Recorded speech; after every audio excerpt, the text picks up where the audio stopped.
తెలుగుదేశం పార్టీలో చాలా వరకు సీనియర్ నాయకులు అలాగే నేటి తరం నాయకులతో నిండిపోయి ఉంది. ప్రస్తుతం యువరక్తం కావాల్సిన అవసరంతో తెలుగుదేశం పార్టీ ముందుకు వెళ్తుంది. అదేవిధంగా తెలుగుదేశం పార్టీలో ముఖ్యంగా చెప్పాలంటే చంద్రబాబు టు లోకేష్ వరకు ప్రాధాన్యత ఎలాగో ఉంటుంది. అయితే మిగతా లీడర్లందరికీ కూడా అంతే ప్రాధాన్యత కల్పించే దిశగా చంద్రబాబు నాయుడు తనదైన ప్రత్యేక శ్రద్ధ దిశగా ఆలోచన చేస్తున్నారు. టీడీపీలో ఇప్పుడు యువరక్తంతో పాటు పరిగెత్తాలనే నేపథ్యం నడుస్తుంది. అందుకే యువనేతలతో ముందుకు వెళ్లాలని చంద్రబాబు నాయుడు వ్యూహరచన చేస్తున్నారు.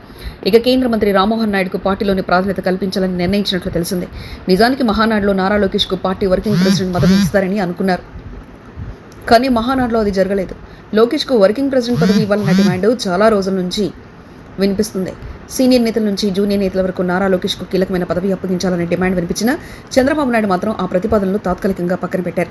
అయితే కేవలం మహానాడులో నారా లోకేష్ ఒకరికి పదోన్నతి కల్పిస్తే తప్పుడు సంకేతాలు వెళ్తాయని భావించి చంద్రబాబు వెనక్కి తగ్గి ఉండవచ్చన్న భావన అందరిలో వ్యక్తమవుతుంది.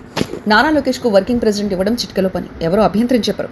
ఎందుకంటే ఇప్పటికే నారా లోకేష్ పార్టీలో కీలక నేతగా ఎస్టాబ్లిష్ అయ్యారు. నారా లోకేష్కు పదవి ఇవ్వడంలో ఎలాంటి ఇబ్బందులు లేవు. టీడీపీలో వారసత్వ రాజకీయాలు మాత్రమే కాకుండా యోగలం పాదయాత్రలో పార్టీని మరోసారి అధికారంలో తేవడంలోనూ లోకేష్ పాత్రను కాదనలే. అయితే ఇదే సమయంలో లోకేష్ ఒకరికే పదోన్నతి కల్పిస్తే బాగుండదని భావించి చంద్రబాబు వెనక్కి తగ్గినట్లు పార్టీ వర్గాల ద్వారా అందుతున్న సమాచారం.